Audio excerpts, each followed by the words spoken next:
Hello बच्चों, क्या हाल चाल, कैसे हैं आप सब। स्वागत है आप सभी का बेटा एक और वीडियो में। और आज हम लाए हैं आपके लिए बेटा AIIMS previous year questions from the very important and conceptual topic that is wave optics. बेटा ऑप्टिक्स की वेटेज अगर की मैं बात करूं तो ऑप्टिक्स की टोटल वेटेज की अगर देखोगे, यानी कि रे ऑप्टिक्स और वेव ऑप्टिक्स, ये टोटल वेटेज जो है this is approximately of 20 to 24 marks. यानी कि 5 से 6 क्वेश्चन इन टोटल इस चैप्टर से है, इस यूनिट से है, ऑप्टिक्स से। तो एक पार्ट उसका क्या है बेटा, वेव ऑप्टिक्स। एंड जैसा सब लोग कह रहे हैं कि भाई पेपर हो सकता है कि भाई थोड़ा सा टफ आ जाए, कुछ भी आ जाए। तो जैसे अगर टफ आता है तो एज ए एग्जामिनर अगर आप सोचोगे तो इट्स इम्पोर्टेंट कि जो थोड़े से कंसेप्चुअल टॉपिक्स हैं उसमें से ही क्वेश्चन थोड़ा सा अच्छा बनेगा। So one of the topic is wave optics, ray optics, then current FED, electrostats, and then आपके पास आता है रोटेशन वगैरह, है ना। सो आज हम लेकर आए बेटा वेव ऑप्टिक्स, इसी सीरीज को कंटिन्यू करेंगे। और इसी के अंदर हम लोग लेकर आएंगे आपके लिए अलग अलग चैप्टर्स का भी, रे ऑप्टिक्स का भी लाएंगे आपके लिए, करंट का भी लाएंगे, रोटेशन भी लाएंगे, ठीक है। सो शुरुआत करते हैं बेटा AIIMS previous year question wave optics के। सो सवाल number 1, in the ideal double slit experiment, एक डबल स्लिट एक्सपेरिमेंट है। When a glass plate refractive index of 1.5 of thickness T is introduced in the path of one of the interfering beams, the wavelength lambda, the intensity at the position where the central maximum occurred previously remains unchanged. The minimum thickness of the glass plate is, मतलब ये कह रहा है कि एक ideal double slit, ideal slit मतलब कि भाई जो आपने मीडियम बीम आपने जो यूज मीडियम यूज किया हुआ है वो भी वही वैक्यूम जैसा है, एयर जैसा ही है। एयर के अंदर आपका आपका ऐसे एक वाईडीएससी हो रहा है इस तरीके से, ठीक है। एक डबंस डबल स्लिट एक्सपेरिमेंट हो रहा है, यहाँ पे स्क्रीन है, यहाँ पर ऐसे लाइट आई है इस तरीके से। आइडियल मतलब कि जो सोर्स है वो मिड पॉइंट पर रखा हुआ है, सब कुछ ऐसा, ठीक है। नाउ अब आपने क्या करा, आपने ग्लास प्लेट को इंट्रोड्यूस किया है एक स्लिट के सामने जिसकी थिकनेस कितनी है टी, एंड इस तरीके से इंटरफेरेंस हो रहा है कि intensity at the position where the central maximum occurred previously, भाई पहले सेंट्रल मैक्सिमम कहाँ हो रहा था, यहाँ हो रहा था। अब वहां पर जो इंटेंसिटी है वो अनचेंज रही। अनचेंज होने का मतलब ये है कि भाई वहां पर अभी भी क्या होगा, मैक्सिमा ही होगा। मतलब जहां पर पहले सेंट्रल मैक्सिमा बन रहा था वहां पर सेंट्रल मैक्सिमा नहीं आएगा, ये बात सही है, क्योंकि भाई इसकी वजह से पार्ट डिफरेंस चेंज हो जाएगा, तो ये जो पूरा पैटर्न है वो शिफ्ट हो जाएगा। लेकिन अभी भी वहां पर जो इंटेंसिटी है वो सेम है। और हमें पता है कि वाईडीएससी के अंदर बेटा हर एक मैक्सिमम की इंटेंसिटी क्या होती है, सेम होती है। हर एक मिनिमम की इंटेंसिटी क्या होती है, सेम होती है। तो इसका मतलब ये है कि भाई यहाँ पर अभी भी क्या बनना चाहिए, सेंट्रल ब्राइट फ्रिंज जो थी, सेंट्रल मैक्सिमा जो था वो अभी भी वहां पर क्या बनेगा, मैक्सिमा ही बनेगा। और मैक्सिमा बनेगा तो पाथ डिफरेंस जो है वो किसके बराबर हो जाएगा, एन लैम्डा। क्लियर है भाई। अब पाथ डिफरेंस जो आएगा वो सिर्फ और सिर्फ किसकी वजह से आएगा, इसकी वजह से आएगा, क्योंकि सेंट्रल मैक्सिमम वाला पॉइंट है। तो ये दो बराबर डिस्टेंस था ही। बस ये जो आपके पास ग्लास स्लैब आपने लगाई है, ये जो आपने प्लेट लगाई है जिसकी थिकनेस टी है, इसकी वजह से आएगा। और इसकी वजह से पार्ट डिफरेंस कितना आता है, this is equal to mu minus one into में t, and this is equal to n lambda. अब ये मिनिमम की बात कर रहा है तो एन वन हो जाएगा। तो यहाँ से आ जाएगा mu minus one into T is equal to lambda. तो यहाँ से आपको पूछ रहा है कि टी कितना होगा, तो टी हो जाएगा लैम्डा अपॉन में mu minus one. So lambda divided by mu is 1.5, so 1.5 minus 1, so this will become 2 lambda.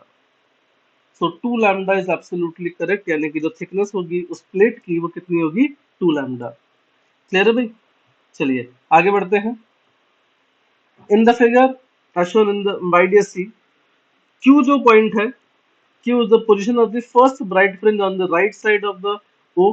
O के राइट साइड में Q एक ब्राइट पॉइंट है, ब्राइट फ्रिंज है।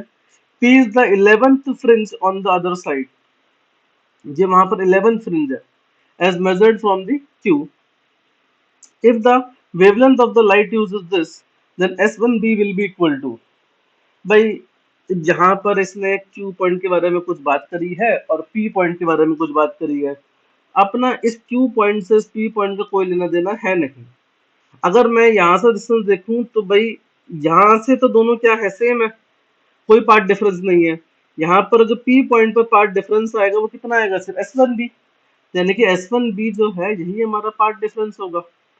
और ये 11th फ्रिंज है वहां पर दूसरी तरफ पे, कौन सी है, 11th, ठीक है। एंड अगर ये 11th है तो इसका मतलब क्या है कि ये हो जाएगा यहाँ पर 11 लैम्डा के बराबर, ठीक है भाई, किसके बराबर हो जाएगा, 11 लैम्डा के। तो बस यहाँ से हम निकाल सकते हैं कि भाई पार्ट डिफरेंस कितना हो जाएगा, 11, लैम्डा कितना है हमारा, 6000, 6000 इंटू में 10 टू द पावर माइनस 10, तो कितना आ जाएगा भाई, ये आ जाएगा अपने पास 11 इंटू 6 कितना होता है भाई, 66, अब इंटू में 10 to the power minus 7, clear है भाई। तो ये आ जाएगा 6.6 into 10 to the power minus 6 metre, clear. और जैसे ही आप ये करोगे और आपका आंसर हो जाएगा गलत, आपका आंसर हो जाएगा गलत, दिस इज रॉन्ग, रॉन्ग। बेटा ये सवाल रीड करने का तरीका है, ठीक है, and this you have to be clear, ये गलत है, ठीक है, दिस इज रॉन्ग। रीजन, अब ये जो आपने लिखा है 11 लैम्डा, ये जो आपने 11 लैम्डा सोचा है, बेटा ये तो हमारा सेंट्रल से होता है ना, ये कहाँ से है, ये अपना 11 लैम्डा, ये जो पार्ट डिफरेंस है ये हम कहाँ से लिखते हैं, सेंट्रल से लिखते हैं। जबकि इसने कहाँ से दिया हुआ है, इसने दिया हुआ है क्यू से, कहाँ से दिया हुआ है, क्यू से। तो दैट मीन्स अगर आप इसको देखोगे तो यहाँ से यहाँ तक जो है वो 11 फ्रिंज हो रही है, यहाँ से यहाँ तक कितनी हो रही है, 11 फ्रिंजेस हो रही है, 11 फ्रिंजेस, ठीक है। सुना, इसका मतलब अगर ये हमारी फर्स्ट ब्राइट फ्रिंज थी यहाँ से, तो O से P तक अगर देखोगे तो कितनी हो जाएंगी, 10th ब्राइट फ्रिंज हो जाएगी, this is the 10th bright fringe, clear है। तो भाई सेंट्रल मैक्सिमा से कितना होगा, 10th ब्राइट फ्रिंज होगी, तो पाथ डिफरेंस भी जो है बेटा वो कितना लेना पड़ेगा आपको, 10 लैम्डा। तो that means delta x should be equal to 10 lambda, तो यहाँ से अपने पास आ जाएगा 10 लैम्डा इज 6000 इंटू में 10 टू द पावर माइनस 10, तो ये आ जाएगा कितना बेटा, 6 इंटू में 10 to the power minus 6 metre, and this is absolutely correct, यानी कि ऑप्शन ए एकदम सही हो जाएगा। तो बेटा ध्यान से पढ़ लेना सवाल को, ये जो पाथ डिफरेंस होता है, ये पाथ डिफरेंस जो होता है ये हम सेंट्रल मैक्सिमा से बोलते हैं, सारा डिस्टेंस कहाँ से मेजर करते हैं, सेंट्रल मैक्सिमा से। और इसमें जो डिस्टेंस दिया है वो कहाँ से दिया है बेटा, एक फ्रिंज से दिया है, क्यू से डिस्टेंस दिया है, ना कि सेंट्रल से। तो डायरेक्टली अगर आप 11 लैम्डा लगा दोगे तो आंसर गलत हो जाएगा, और ध्यान से देख लो उसमें आंसर दिया हुआ भी है आपका, आप ऑप्शन देखोगे, आपकी कैलकुलेशन करोगे, आपका आंसर मैच भी कर जाएगा, तो ऐसी गलती बिल्कुल नहीं करना, ठीक है। So the correct answer is option A, ठीक है। चलिए आगे बढ़ते हैं। इन YDSC the y coordinate of the central maxima and the 10th maxima are 2 centimeter and 5 centimeter respectively. When the YDSC apparatus is immersed in a liquid of refractive index 1.5, the corresponding y coordinates will be. Now बहुत ही खूबसूरत सवाल, क्यों खूबसूरत है भाई सवाल ये, तो सवाल तो काला पीला ब्लैक एंड व्हाइट आप कह रहे हो खूबसूरत है बेटा ये सोच से खूबसूरत है। पहली बात, सेंट्रल मैक्सिमा जो होता है, सेंट्रल मैक्सिमा पर रिफ्रैक्शन का कोई भी इफेक्ट नहीं आएगा, क्योंकि भाई दोनों के लिए ही अगर ये स्क्रीन बना देते हैं लेट से इस तरीके से और यहाँ पर अपने स्लिट लगा देते हैं, सो अगर आप मीडियम में भी रख देंगे, आप इसको मीडियम में रख दो चाहे, है ना, कहीं पर भी मीडियम में रख दो, कहीं भी रख दो, किसी भी मीडियम में रख दो, ये डिस्टेंस तो दोनों का क्या रहेगा, सेम रहेगा ना। तो दैट मीन्स सेंट्रल मैक्सिमा जो पहले था वो अभी भी कहाँ रहेगा, वही रहेगा, कुछ भी चेंज उसका नहीं होगा। तो central maxima will not shift, central maxima shift नहीं करेगा, क्योंकि भाई पार्ट डिफरेंस अभी भी क्या रहेगा, जीरो रहेगा, पार्ट डिफरेंस अभी भी जीरो रहेगा, कोई शिफ्ट नहीं आएगा। तो शिफ्ट किस में आएगा फिर, तो शिफ्ट आएगा फ्रिंज विड्थ में, किसमें आएगा, फ्रिंज विड्थ में। वी नो दैट बीटा जो होता है वो डायरेक्टली प्रोपोर्शनल किसके होता है, लैम्डा के, that is beta is equal to D lambda by D, है ना, फ्रिंज विड्थ। सो जब आपने इसको मीडियम में रखा तो लैम्डा जो है वो चेंज हो गया, लैम्डा चेंजेस, लैम्डा जो है वो लैम्डा लैम्डा डैश जो है वो लैम्डा बाई म्यू हो गया। तो भाई बीटा डैश जो है वो भी क्या हो जाएगा, बीटा बाई म्यू हो जाएगा। मतलब पैटर्न जो पहले ऐसे बन रहा था, जो पैटर्न पहले ऐसे बन रहा था इस तरीके, this is the initial pattern, वो अब थोड़ा सा क्या हो जाएगा, नैरो डाउन हो जाएगा। वो क्या हो जाएगा, नैरो डाउन हो जाएगा। यानी कि विड्थ जो है दैट विल डिक्रीज, विड्थ जो है वो डिक्रीज कर जाएगी इस तरीके से, समथिंग लाइक दिस, इस तरीके से। तो नैरो बैंड्स बनेंगे, क्या बनेंगे, नैरो बैंड्स बनेंगे। सो भाई शिफ्ट कितना आएगा, पहले अगर आप देखोगे 2 सेंटीमीटर और या 5 सेंटीमीटर, तो भाई कितने का गैप है इनके बीच में, 3 सेंटीमीटर का, है ना। सेंट्रल मैक्सिमा और टेंथ मैक्सिमा में initial distance, initial distance between central maxima and tenth maxima कितना है, दैट इज 3 सेंटीमीटर। ठीक है, 5 - 2 = 3। तो भाई कितना नैरो डाउन होगा, अब बीटा तो बीटा बाई म्यू हो गया, तो डिस्टेंस भी क्या हो जाएगा, बाई म्यू। तो y dash will be equal to y by mu, y by mu. तो y इज 3, म्यू इज 1.5, तो कितना आ जाएगा, 2 सेंटीमीटर। तो यानी कि जो फाइनल डिस्टेंस होगा, final distance between central maxima and tenth maxima, ये कितना होगा बेटा, this will be 2 centimetre. Now y अगर सेंट्रल मैक्सिमा का देखोगे तो कितने पर है, 2 सेंटीमीटर पर। तो y टेंथ मैक्सिमा का कितने पर हो जाएगा, 2 + 2 दैट इज 4 सेंटीमीटर पर। तो यानी कि सेंट्रल मैक्सिमा अभी भी कितने पर होगा, 2 पर होगा, लेकिन जो टेंथ मैक्सिमा है वो कितने पर हो जाएगा, 4 पर। तो करेक्ट आंसर क्या हो जाएगा बेटा, 2,4, that is option C is absolutely correct. तो ध्यान रहे, चाहे एयर में हो चाहे मीडियम में हो, सेंट्रल मैक्सिमा अपनी पोजीशन शिफ्ट नहीं करेगा। तो शिफ्ट क्या होगा बेटा, जो बीटा है दैट विल चेंज, यानी कि नैरो पैटर्न आपको वहां पर दिखाई देगा, fringe width will decrease. Clear है, चलिए आगे बढ़ते हैं। In a single slit diffraction of light with lambda by a slit of width e, the size of the central maxima on a screen at a distance b is, तो भाई size बताना है central maxima का screen के ऊपर at a distance b कितना होगा। Single slit है तो कुछ कुछ ऐसा समझ में आता है मेरे भाई, सिंगल स्लिट कि भाई ये एक सिंगल स्लिट है और ये हमारे पास यहाँ पर स्क्रीन है। तो ठीक ठीक से बना लेते हैं ताकि आपको समझने में आसानी रहे। सो लेट से कि भाई इस तरीके से ये अपने पास यहाँ पे स्क्रीन है, ठीक है। नाउ अगर आप स्क्रीन से स्लिट का डिस्टेंस देखेंगे तो ये आपको गिवन है कितना, that is b, this distance is given as b। And जो मैक्सिमा बनेगा, जो मैक्सिमा बनेगा it will be somehow like this, let say कि कुछ ऐसा सा दिखाई देगा, सेंट्रल मैक्सिमा इस तरीके से। So now we have to calculate this, we have to calculate this distance, ये वाला भाई। तो ये स्क्रीन पर कितना साइज बना रहा होगा, so we have to calculate, we have to calculate this distance, ये अपने को कैलकुलेट करना है, ठीक है। क्लियर है, तो समझ में आया हमें कैलकुलेट क्या करना है।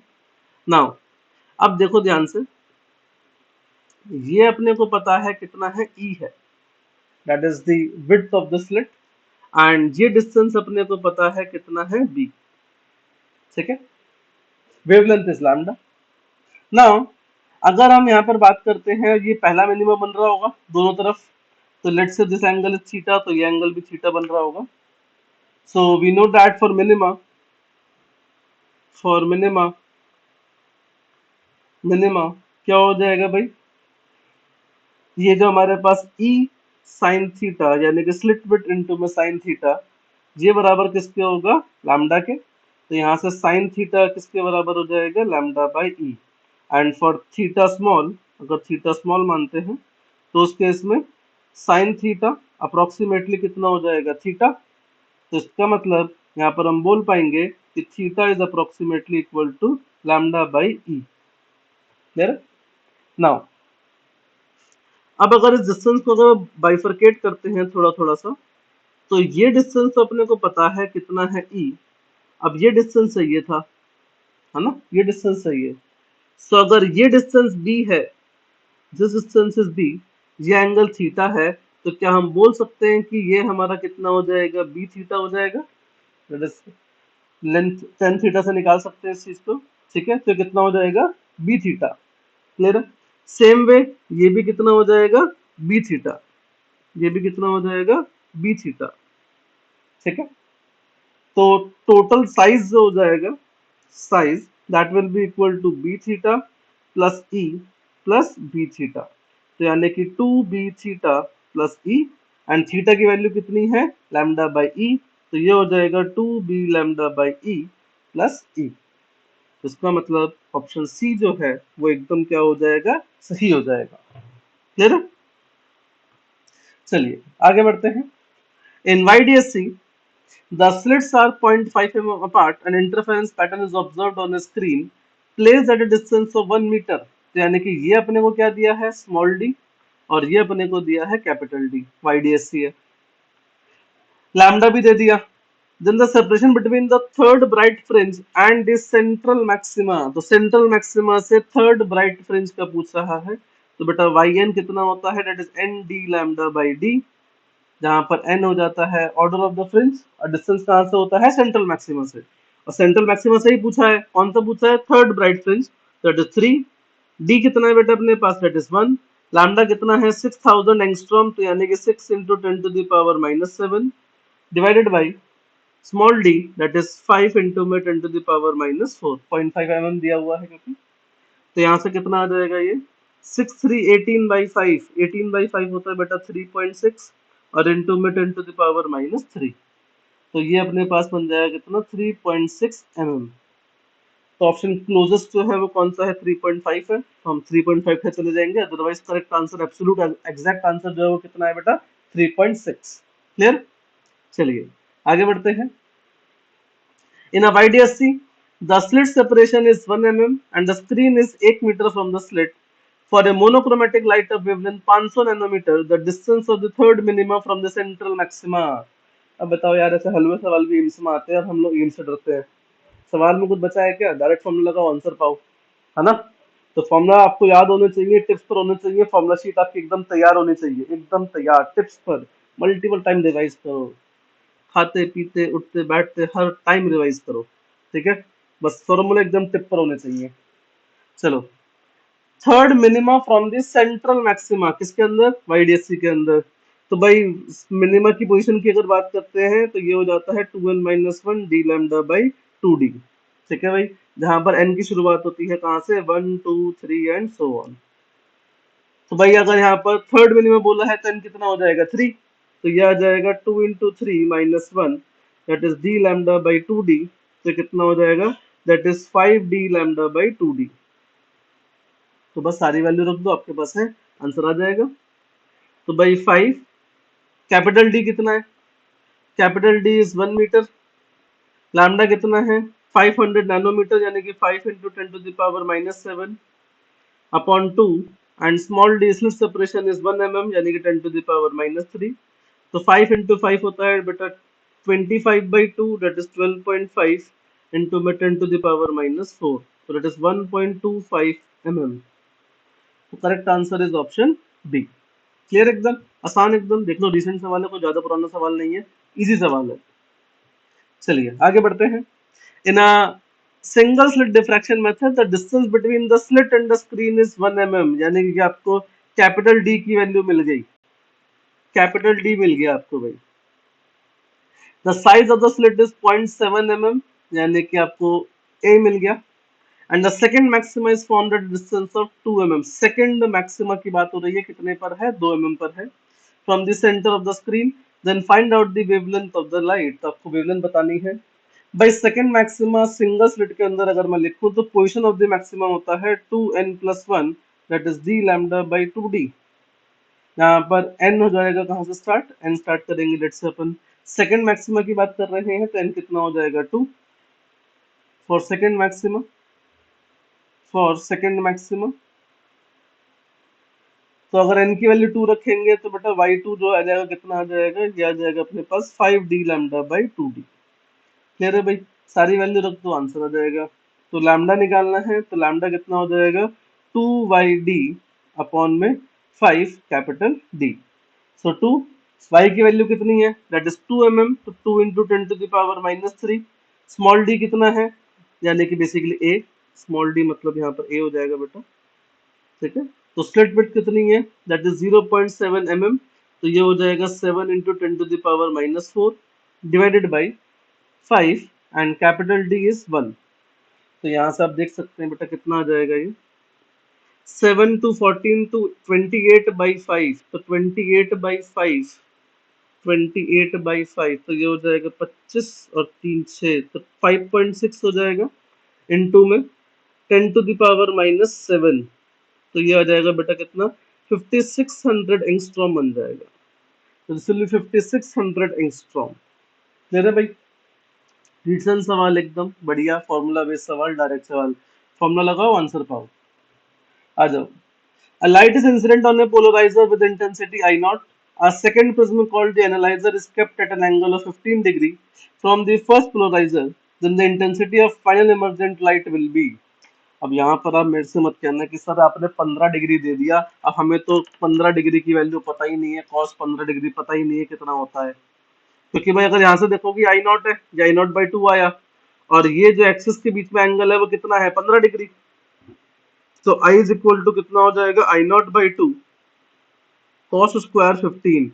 तो सवाल एक्चुअल में तो वेव ऑप्टिक्स का दिख रहा है, बट एक्चुअल में तो मेरे को लग रहा है सर ये तो बेसिक मैथमेटिक्स का सवाल है, क्योंकि मुझे cos 15 याद तो होगा नहीं, तो मुझे इसको निकालना पड़ेगा। तो भाई जिनको नहीं आता है, हम बायो वाले हैं वैसे भी यार, अपने को कहाँ तक इतना मैथ आएगा, तो कोई बात नहीं। cos 15 अगर निकालना है तो तरीका क्या है बेटा, दैट इज cos 45 माइनस 30, ऐसे मान लो।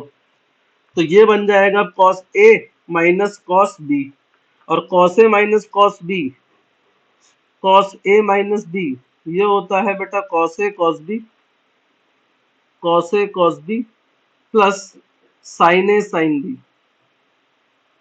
ठीक है, sin A sin B, तो बस इसी का इस्तेमाल कर लो आंसर पाओ। तो लेट से यहाँ से लिखते हैं cos 45 cos 30 plus sin 45 sin 30। सो cos 45 होता है 1/√2, cos 30 होता है √3/2 प्लस 1/√2 इंटू में 1/2, 1/2। ठीक है भाई, तो यह आ जाएगा √3 प्लस 1 अपॉन में 2√2। जिनको आता है अच्छी बात है, जिनको नहीं आता बेटा ये होती है cos 15 की वैल्यू। ठीक है, चलो आ जाओ सवाल पे।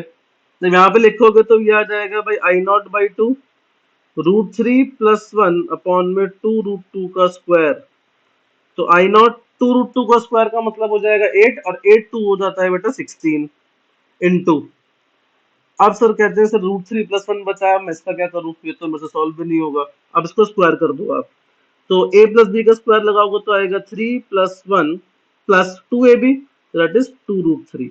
ठीक है भाई, तो ये हो जाएगा I naught by 16, I naught by 16, 3 plus 1 हो जाएगा 4 प्लस बाई √3 की वैल्यू होती है 1.732, मैं इसको अप्रोक्सीमेटली 1.7 मान लूं, तो 1.7 इंटू 2 कितना हो जाएगा 3.4, और 3.4 और 4 कितना हो जाएगा 7.4, तो ये आएगा आई नॉट बाई 16 इंटू में 7.4। क्लियर है भाई, क्लियर एकदम, लग रहा है ऐसा सही सही। तो 4 और 3 कितना होता है 7 और 0.4, तो अगर ये 8 होता तो आंसर 0.5 हो जाता, लेकिन 8 से तो कम है, तो आंसर 0.5 से क्या आएगा, कम आएगा। तो 0.5 से कम कौन सा दिख रहा है, ऑप्शन सी। तो ये अप्रोक्सीमेटली हो जाएगा 0.46 आई नॉट। क्लियर है भाई, तो गणित भी कभी कभी काम आ जाती है, सवाल फॉर्मूला पता है, सब कुछ पता है, लेकिन भैया उसके बावजूद भी आंसर नहीं आ रहा है क्योंकि मैथ्स नहीं आती, क्योंकि गणित नहीं पता है। तो बेटा गणित भी थोड़ी बहुत आनी चाहिए, ठीक है। चलिए, असर्शन रीजन भी आते हैं बेटा, बहुत अच्छे अच्छे असर्शन रीजन आते हैं, तो ध्यान से देखिएगा। The unpolarized light and the polarized light can be distinguished from each other by using polarized। Assertion reason को सॉल्व करने की जो ट्रिक है वो यही है कि सबसे पहले असर्शन पढ़ो और अपने आप से ये जज कर लो कि हाँ ये सही है या गलत है। अब आपने इसको जज कर लिया कि गलत है या सही है, अब रीजन पढ़ो। अगर आपने कहा था सही है, तो आपने उसको लॉजिक भी दिया होगा, एंड वो लॉजिक अगर आपके रीजन से मैच कर गया, तो इसका मतलब आपका काम हो गया कि हाँ भाई रीजन ही सही आंसर है असर्शन का, और वही उसकी एक्सप्लेनेशन भी है। लेकिन रीजन आपको सही लग रहा है, लेकिन जो लॉजिक आपने दिया था वो उससे मैच नहीं कर रहा है, तो उस केस में आप क्या करोगे भाई? उस केस में आप कहोगे कि सर ये तो इसका आंसर एक्सप्लेनेशन नहीं है। अगर एक्सप्लेनेशन नहीं है तो फिर इसका आंसर क्या हो जाएगा? बी हो जाएगा। अब अगर असर्शन सही हो गया और रीजन फॉल्स हो गया, तो अपने को साफ साफ पता ही है कि सर ठीक है, तो डायरेक्ट हो जाएगा सी ऑप्शन। और आपका असर्शन ही फॉल्स हो गया और रीजन ट्रू है, तो आपका आंसर डी हो जाता है। तो सारा गलत सही में दिक्कत नहीं आती है। दिक्कत कहाँ आती है भाई? दिक्कत आती है कि जहां पर एक्सप्लेनेशन है या नहीं है। तो यहाँ पर चेक करते हैं। अब इसने कहा कि अनपोलराइज्ड लाइट और पोलराइज एंड पोलराइज लाइट को डिस्टिंग्विश किया था, अलग अलग बता सकते हैं कि कौन सी पोलराइज है कौन सी अनपोलराइज है। किसकी हेल्प से? पोलरॉइड से। ये खास बात है बेटा। भाई जो अनपोलराइज लाइट होती है ना, वो हर डायरेक्शन में बराबर इंटेंसिटी के साथ चलती है। आई रिपीट, अगर एक अनपोलराइज लाइट है तो उसकी intensity in every direction is equally probable. Her direction में प्रोबेबिलिटी जो है उसकी मिलने की, वो क्या है? इक्वल है। हर प्लेन में आपको इक्वल प्रोबेबिलिटी से उसके जो वेवफ्रंट है वो वाइब्रेट करता हुआ मिल रहा होगा, ठीक है। नाउ अब अगर आप उसके सामने, इसके सामने एक रोटेटिंग पोलराइड रख दो। क्या रख दो? Rotating Polaroid. इसको रोटेट कर लो, अलग अलग एंगल पर रख लो, भाई कोई फर्क नहीं आएगा, कोई फर्क नहीं मिलेगा आपको उसकी इंटेंसिटी में। क्यों? क्योंकि ये तो अनपोलराइज्ड है, और अनपोलराइज्ड लाइट हर डायरेक्शन में इक्वल प्रोबेबल है। तो मान लो कि आपने इस डायरेक्शन में आई नॉट बाई टू दिख रहा होगा, कुछ इंटेंसिटी दिख रही होगी। अगर मैं इसको टेढ़ा भी कर दूंगा ना, स्टार्टिंग में ही टेढ़ा करना है। टेढ़ा कब करना है? स्टार्टिंग में ही, मतलब बाद में नहीं करना। मैं अलग से बना देता हूँ कि अगर इसके साथ आपने इसको ऐसे टेढ़ा भी रखा होता ना, तो भी आपको आई नॉट बाई टू मिलता। इसको देखोगे तो भी आई नॉट बाई टू मिलेगा। आप इसको ऐसे रख दोगे, इसको ऐसे रख दो, ऐसे रख दो, तो भी आई नॉट बाई टू मिलेगा। तो यानी कि अगर आप एक रोटेटिंग पोलराइड को एक अनपोलराइज लाइट के सामने रखोगे, तो उसकी इंटेंसिटी पर कोई फर्क नहीं पड़ेगा, कोई फर्क नहीं पड़ेगा। वहीं पर अब एक पोलराइज लाइट को अगर रख दोगे, तो भाई वो तो मेलस लॉ फॉलो करती है, क्योंकि वो तो एक पर्टिकुलर डायरेक्शन में है, एंड वो होगी किसके हिसाब से? I is equal to I naught cos square theta के हिसाब से। क्लियर है भाई? तो यानी कि पोलराइड के थ्रू आप ये सीधा सीधा बता सकते हो कि अनपोलराइज्ड है या पोलराइज्ड है। क्लियर है भाई? तो यानी कि असर्शन तो एकदम जोरदार तरीके से सही है। लॉजिक क्या दिया कि भाई ये जो पोलराइड है, इससे जो लाइट है वो कैसी आ सकती है? प्लेन पोलराइज आ सकती है। अगर एक पोलराइज लाइट को इससे पास करेंगे, तो वो सिर्फ प्लेन पोलराइज लाइट ही पास करेगा सामने, और इंटेंसिटी फॉलो करेगा इस तरह को, मेलस लॉ को फॉलो करेगा। क्लियर है? ये हमने रीजन दिया है, ये लॉजिक दिया है। अब रीजन पढ़ो। A polaroid is capable of producing plane polarized beam of light। Polaroid capable है, उसके अंदर क्षमता है कि वो एक plane polarize beam of light produce कर सके। यही तो हम कह रहे हैं, यही तो हम कह रहे हैं कि भाई पोलराइड से जो लाइट मिलेगी वो प्लेन पोलराइज हो सकती है, और उसके सामने अगर उसको रोटेट करोगे तो इंटेंसिटी बदलेगी। तो अगर पोलराइज लाइट है तो उसकी इंटेंसिटी इसको फॉलो करेगी, लेकिन अनपोलराइज लाइट को कैसे भी रख दो उसके सामने, वो उसको यही देगी, सेम आउटपुट मिलेगा, सेम आउटपुट, इंटेंसिटी में कोई चेंज नहीं आएगा। तो उसका मतलब reason is also absolutely correct, और इसका यही रीजन है, यानी कि ऑप्शन ए है वो एकदम क्या होगा? सही होगा। क्लियर है भाई? एकदम जोरदार तरीके से आ गया मजा, तो वो कॉन्सेप्ट क्लियर। चलो फिर आगे बढ़ो, अगला सवाल। फॉर बेस्ट कंट्रास्ट, कंट्रास्ट का मतलब क्या होता है भाई? कंट्रास्ट जो कहते हैं ना, काला गोरा, कंपेयर करके बताते हैं, है ना? बोलते हैं काला है, भाई किससे काला है ना? तवे से काला थोड़ी है, तवा ज्यादा काला है। ये गोरा है, किससे गोरा है भाई? किससे गोरा है? है ना? अब मैं गोरों में तो नाम नहीं लूंगा, है ना, नहीं तो तुम गलत गलत बातें करोगे बट लेकिन हाँ, गोरा तो है। सो भाई, फर्क होता है ना? तो कंट्रास्ट का मतलब बेसिकली क्या है? इंटेंसिटी से देखा जाता है कि इंटेंसिटी में कितना फर्क है, ठीक है?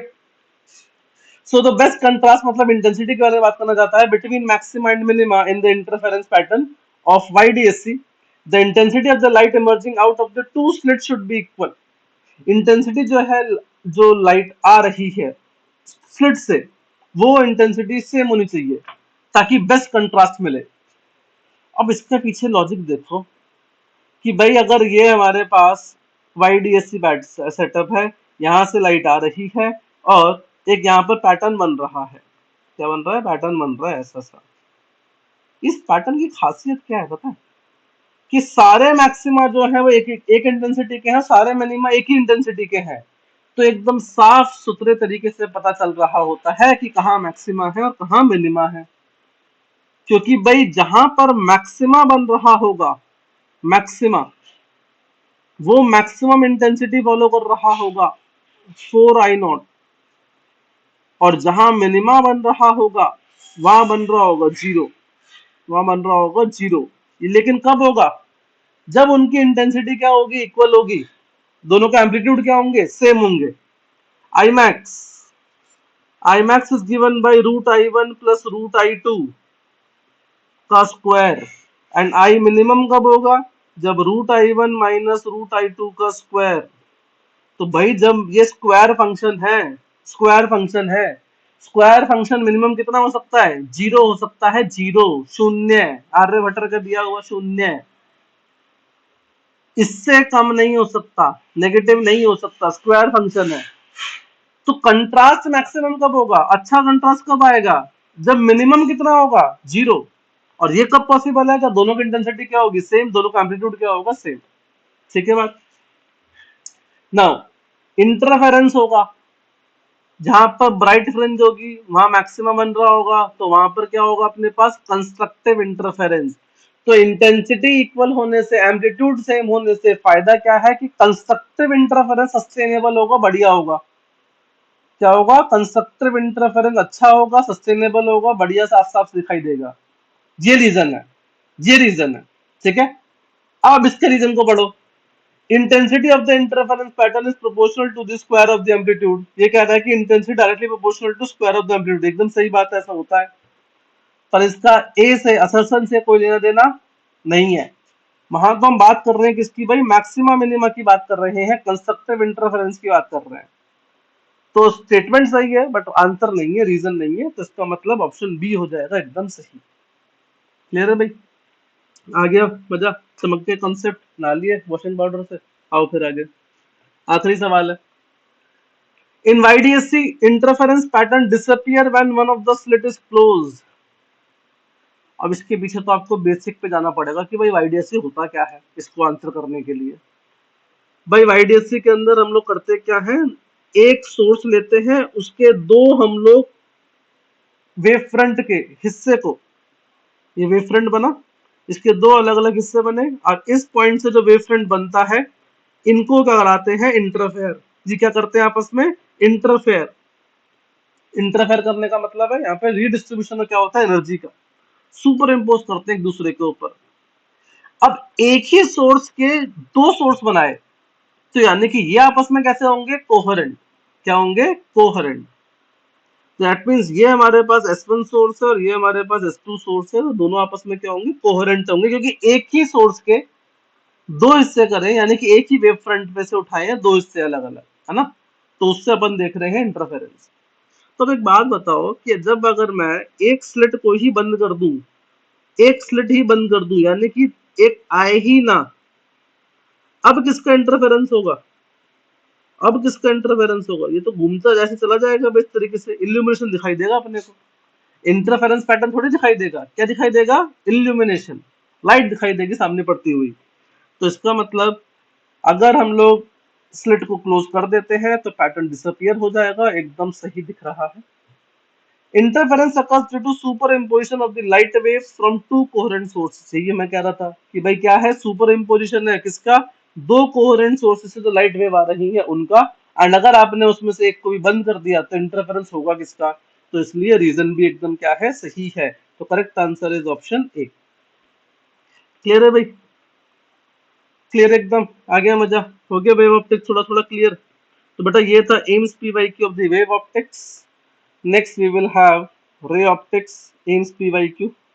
लेट्स सी कि आपकी तैयारी कितनी जोरदार चल रही है। सो कमेंट बॉक्स में जरूर बताइएगा बेटा कितने लोगों ने इसमें से कितने सही करे।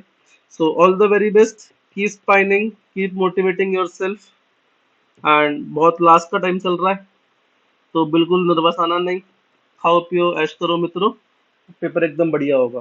ठीक है, चलो बाय बाय, टेक केयर, संपर्क है, शुभ रात्रि।